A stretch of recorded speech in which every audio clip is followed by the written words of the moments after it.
Baik, assalamualaikum warahmatullahi wabarakatuh. Perkenalkan nama saya Dede Rismanto B dengan nomor NPM 102210064 dari kelas B Prodi S1 Akuntansi.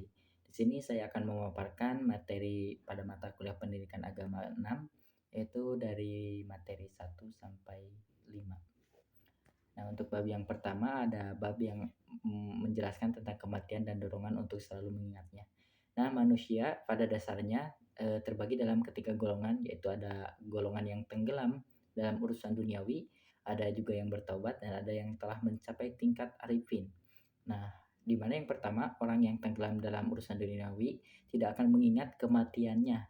Nah, dan kalaupun dia mengingatnya, ia melakukan sambil meratapi dunianya, ini akan membuatnya semakin jauh dari Allah Subhanahu wa taala. Jadi sedikit pun dia tidak akan pernah mengingat Allah Subhanahu wa taala, dia hanya mengingat tentang duniawi. Yang kedua, orang yang bertobat akan memperbanyak mengingat kematian atau matinya sehingga bangkit dari rasa takut dan gentar dan ia makin menyempurnakan taubatnya. Yang ketiga ada orang yang arif senantiasa mengingat kematian karena baginya kematian adalah saat bertemu dengan sang kekasih dan seseorang yang tengah dimabukkan cinta tak akan pernah lupa janji bertemu dengan orang yang dicintainya.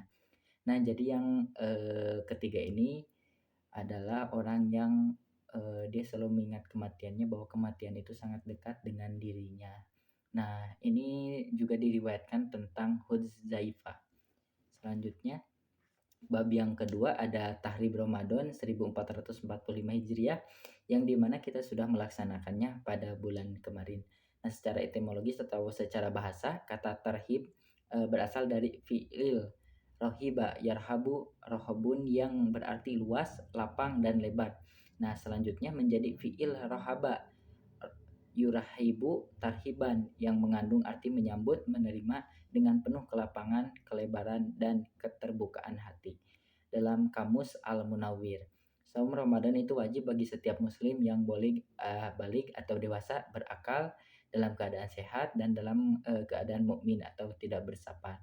Nah, yang menunjukkan bahwa puasa Ramadan itu wajib adalah dalil Al-Quran As-Sunnah, bahkan kesepakatannya para ulama, yaitu hukum saum Ramadan berada dalam Quran surah Al-Baqarah ayat 183 yang berbunyi Bismillahirrahmanirrahim. Ya ayyuhalladzina amanu kutiba alaikumusyiyamu kama kutiba alal ladzina min qablikum la'allakum tattaqun. Yang artinya, wahai orang-orang yang beriman, diwajibkan atas kamu berpuasa sebagaimana diwajibkan atas orang-orang sebelumnya sebelum kamu agar kamu bertakwa. Nah, ini dijelaskan bahwa sebelum kita ada pun orang-orang yang terdahulu juga berpuasa, artinya itu sudah diwajibkan oleh Allah Subhanahu wa taala untuk setiap muslim, untuk setiap manusia yang tadi dijelaskan bahwa ada beberapa peraturannya atau ada beberapa eh,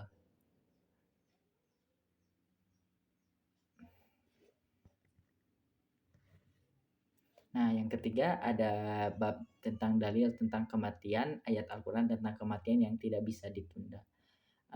Ini diriwayatkan pada Quran surat Al-A'raf ayat 34 yang artinya tiap-tiap umat mempunyai batas waktu, maka apabila telah datang waktunya mereka tidak dapat mengundurkannya.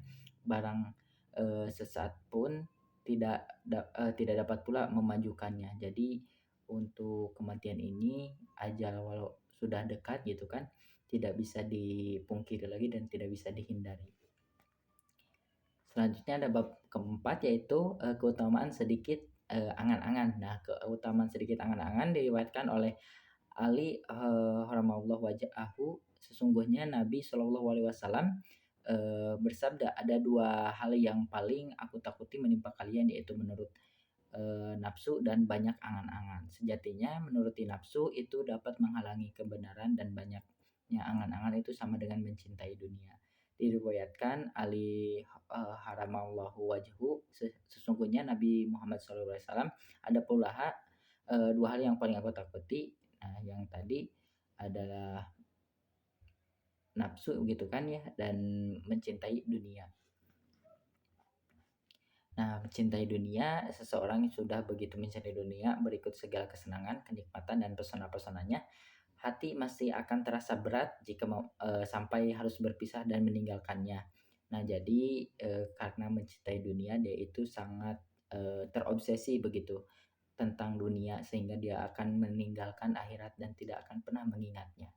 Dari kebodohan, orang seperti ini sudah berkali-kali dan terbiasa menyaksikan, kematian orang lain, namun dia sendiri tidak menyadari akan kematian, dirinya sendiri. Jadi, dia sudah tahu begitu orang-orang, yang sudah meninggal, kemudian dia juga tahu apa akibatnya gitu kan, apa dosanya, dan dia juga tidak, sadar begitu, tidak menyadari bahwa dia juga akan, seperti itu. Yang bab kelima, dahsyatnya syakaratul maut dan yang mesti dilakukan saat itu.